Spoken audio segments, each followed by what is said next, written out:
Welcome back. Former President Trump's campaign raised an historic haul of more than $50 million in Palm Beach, Florida, at a fundraising event on Saturday night. Trump beating records for a Republican or a Democrat candidate. I spoke with RNC co-chair Lara Trump yesterday on Sunday Morning Futures about the money raise.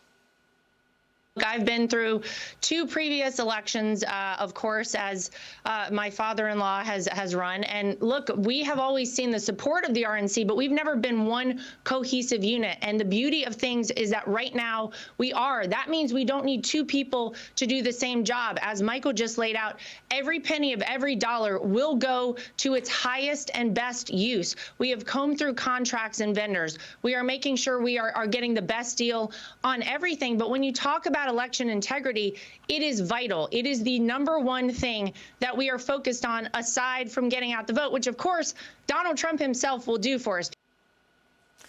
Joining me now is pollster and WPA Intelligence CEO Chris Wilson, a former senior advisor to the Clintons, the Harris Poll chairman, and Stagwell chairman and CEO Mark Penn. Gentlemen, great to have you. Thank you so much for being here. We so appreciate it. Mark, let me kick things off with you. Get your reaction to the fundraiser and the money that the Trump campaign has been able to raise. Still not keeping up with Biden's cash haul. Yeah, look, both campaigns are raising a lot of money. This is the money primary now because people really have to gear up for their campaigns. This is going to be the biggest election season in history, probably $12 billion being spent on all the elections. And so, look, I think Trump has a wider group of people that he's able to fundraise from this time.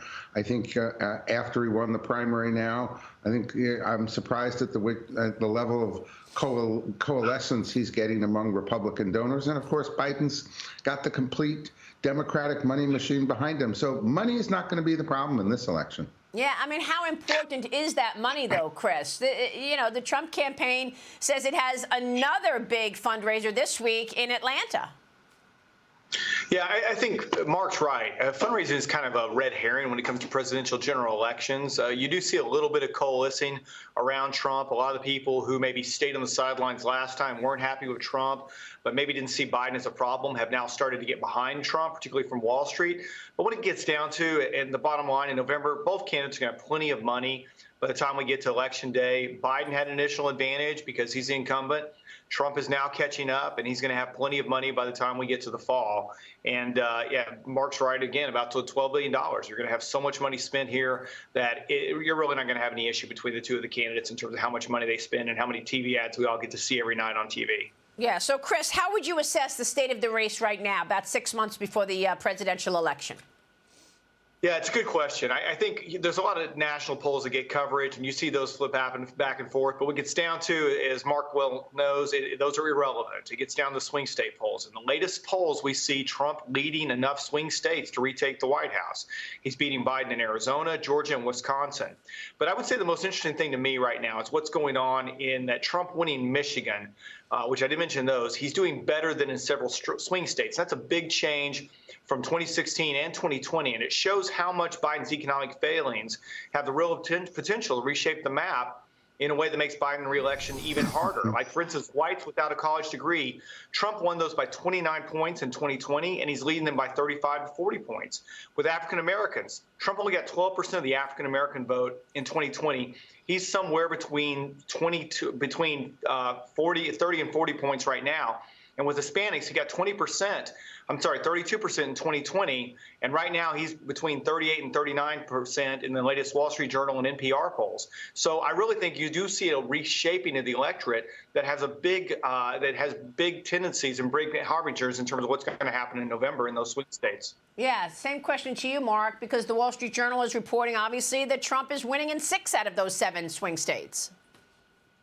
Yeah, right now there's no question, and same thing in the Harris poll. I mean, we're showing, a Trump lead. We had the lead diminishing a little bit because some of the economic statistics are getting better. The economy as an issue is coming down. Immigration went up as an issue, and so that was that was in that sense helpful to Trump. Look, if Trump is winning the national vote by several points, that will mean typically in these swing states, he is ahead. So it is logical. I caution about a lot of these polls that show the Democrats losing the black and Hispanic vote. We've seen that before, and then come election day, particularly the black vote, seems to coalesce back among Democrats. So if that's the margin of victory that Trump is counting on, I don't know that that's going to be there on election day. I tend to focus a little bit more on the suburbs and whether or not that vote is really up for grabs. Well, it's a great point that you make, Mark. And now you've got some Republicans who said they would never support Trump. They are appearing to change their tune. This Saturday night event was all about the Trump campaign called it coming home to Trump. Republican fundraiser and former Nikki Haley supporter Eric Levine highlighted that he's disappointed in President Biden. He wrote in a memo, "The adage of never say never is a wise one. Due to a dramatic change in circumstances, albeit reluctantly and with reservations, I've decided I will vote for Trump in November." Are you seeing a lot of that, Mark? Yeah, I am. I think that at the end of the day here, Biden's job ratings are underwater.